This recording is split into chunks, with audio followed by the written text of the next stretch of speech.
Today we're going to be talking about how to sell shoes on the StockX website. So I'm going to teach you all the tips and tricks. It's a very simple process, but I'm going to help you go through it step by step, and then that way you can learn how to sell shoes and make money as well and never take any L's. Welcome back to the channel. What's up with you guys? How you doing? How you been? If you did not know, my name is DJ and this is the DNA Show. Now, this is a question that I thought a lot of people already knew the answer to, but I still get this question to this day. So I figured it was only right to make this video. So again, if you are new to the channel, don't forget to hit that subscribe button. If you're old, what's up with you? You already know what to do. Drop a comment down below and hit that like button as you go along this video. Helps out the algorithm oh so much. I picked these up recently the other day, but they were a size 11.5. I'm a size 13. So the best way to do is try to sell these or do something else to get them in my size. So what I'm going to do is put these on StockX website and show you the process of how to list the sneaker, and then I have another shoe that I already have sold, so I'll show you how that process works. We'll ship that shoe out, and then at the end of the video you guys should have a good understanding on how to do everything from there. So the first thing that you're going to want to do is go to the App Store and download the StockX app. Once you have that app downloaded, then you're going to go on, log in, and create an account. You can link it to your Facebook page, or you can create a new account with a new email. What you're going to want to do is make sure that you have a payment method. So if you have a PayPal, that is always convenient. For me, I can get my payments done through PayPal and connect that through there. Everything runs smooth and seamless. So again, you can go set up a PayPal account on paypal.com, and that is free for you as well. And then from there are fees for transactions and different things like that, but there's no actual account fee to have a PayPal. So that's a great way to hold your money and transfer it to your bank account, or you can pile the money in your PayPal account and make purchases from there and try to treat that as your business account compared to your normal checking account that you usually would have. That's another way for people to manage their money and understand what's sneaker money and what's regular lifestyle money. So once you have all that set up, you're now going to be on the home page here, and you're going to see all different types of things like popular brands, Jordans, Yeezys, Nikes, Adidas. Then you're going to see the most popular selling sneakers that are trending right now. What are the hot topic shoes? What are those prices going for? Then you got your newest lowest ask price, you got your new highest bids, and then you got your release calendar to let you know what's coming up in the future or what just recently dropped, so you can understand how to kind of track the market and understand what shoes to buy and what shoes to sell. So now people will have the simple question of, how do you sell the shoes on the app? For me, I have this shoe right here, the Air Jordan 3 Red Cement, Unite, whatever you like to call it. I'm going to look it up into the search bar, and I know this is like the Air Jordan 3 Red Cement. So we have the Air Jordan 3 Fire Red is what they have it listed as. This is not the Shy version. Mine is already populated to a size 13, but this is 11.5. So I'm going to select the size 13 category, and then it's going to pop up all the different sizes and all the different prices. From there, I'm going to click on 11.5. That'll kind of show me what the market is for this shoe, and I can scroll down and see the trends of the shoe and what people are selling this shoe at. Typical sales right now are going for $230, close to around that price. So if I wanted to sell this shoe, which I probably wouldn't because I don't think it would be a wise decision, but I'll just show you anyways how the process works.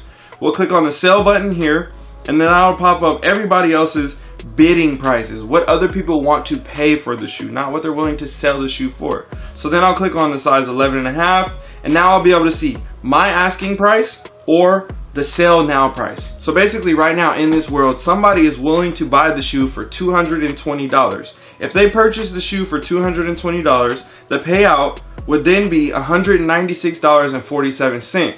Now, the retail on the shoe, if you didn't pay any taxes or have any fees, was $200. So that means you're going to lose somewhere around $3 and some change if you were to sell the shoe at $222. For example, let's just say that I bought the shoe for $200 retail and I wanted to try to turn a profit, or at least just make a buck, right? Lowest asking price, which somebody else is willing to sell it for $230. So we're going to click on $229, and this is what usually drives down the market. Somebody will say, oh, I'll bid $1 less, $1 less, and next thing you know, they drive the prices down, and then the buyers have a chance to get the shoe for a good deal. If I were to sell the shoe for $229, as you see on here, the payout is now $202.67.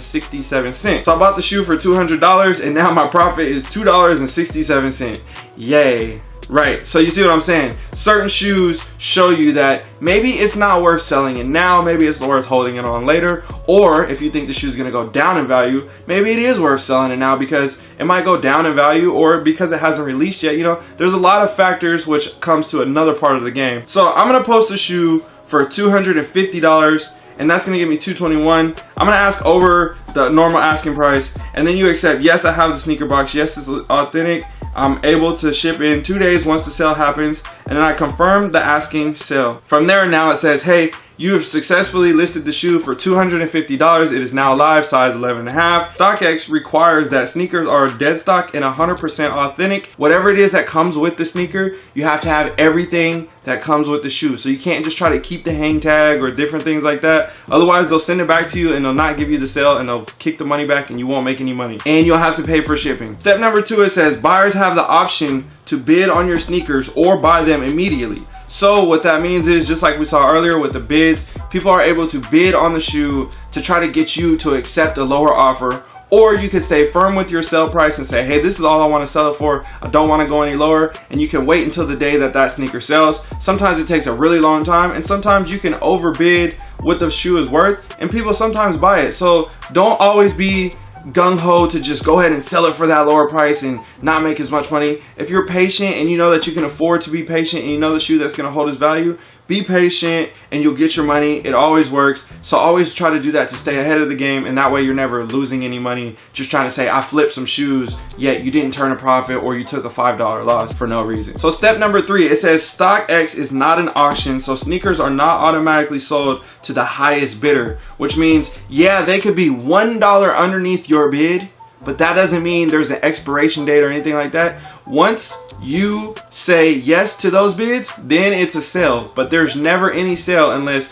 you accept that or they buy now on your price that you requested. When it comes to your shoes being listed on the StockX app, they're normally listed for 30-day period, and then from there you have to refresh that listing because it expires, and then they want you to repost it again. So every 30 days, if that shoe has not been sold yet, you have to remember to refresh that listing and say, hey, I'm still looking forward to selling this shoe. And that way it lets the app know that you still have it and you're still trying to sell it. So that way people don't just put stuff on there and forget about it, and then it sells and they don't have it. Number 4, the last step, it says you can accept a buyer's bid at any time to complete a transaction. So people have accepted low bids before and literally just dump shoes for the very low, which can be advantage for you when you're buying sneakers, not selling sneakers. Never sell it for that low bid, right? Always try to get as much as you can for it. But that's another topic in another video on how to get shoes for a steal on StockX and how to get those great deals. But we can talk about that in another video. So we're gonna hit the finish button now, and we are going to have a live bid. So now it says your current asking price is $250,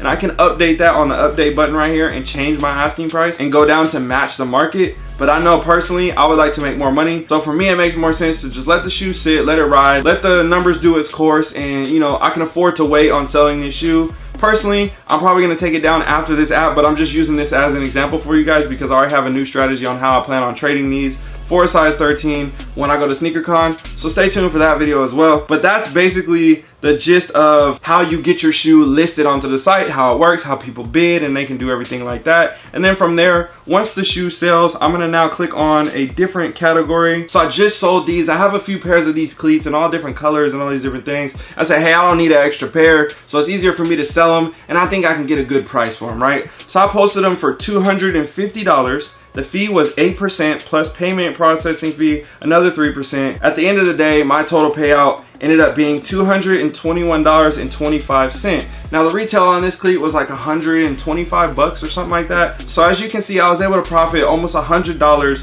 off of this cleat by just letting it sit over time, letting it sit around. This cleat was selling for, let's go back and look actually, $109, $120, $200, and then my sale recently for $250. So I was patient with the market and I was able to sit around and wait because I knew somebody else would buy that shoe for that price. I just didn't get, you know, anxious or needed the money or anything like that, where I drove my price down on myself, competing against myself, trying to get that sale. So if you can be patient, if you can afford to be patient, trust me, it's worth it, because as you can see, I was able to make a quick profit of $100 off of a cleat like this, and I have multiples of it. So for me, it's a win-win. So let's go now and talk about how to ship it out and how to complete the order and make that money. So the next step is printing the label, getting the shoe shipped out, waiting for it to get confirmed and authorized. Once it gets authenticated, then you get your money paid out to your PayPal, and I'll show you how that works. So what you're going to want to do is print the label. You're gonna click on label print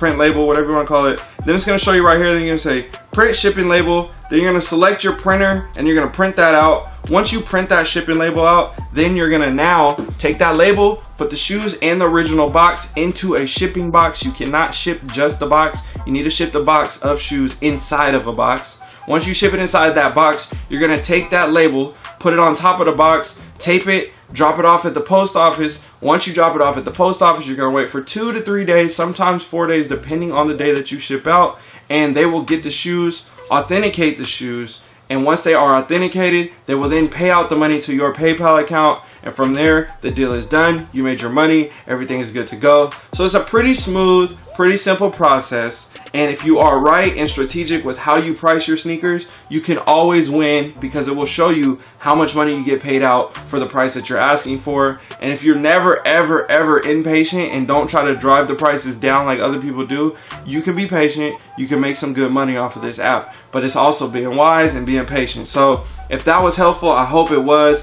If you guys have any other questions, let me know. I have other tips and tricks on how to never lose money and how to always get good deals on StockX. So if you guys want to see those different things, stay tuned for that. I'm going to be dropping some videos about stock and stuff this week, so also stay tuned for those. Show you guys how to get started on investing, not just sneakers, but other things with life, stock, investments, you name it, different things like that with real estate, all different type of stuff. I'm excited to introduce that stuff to you guys. I hope you guys enjoyed this. My name is DJ. Don't forget to like, comment, share, and subscribe. I'm gone. Peace.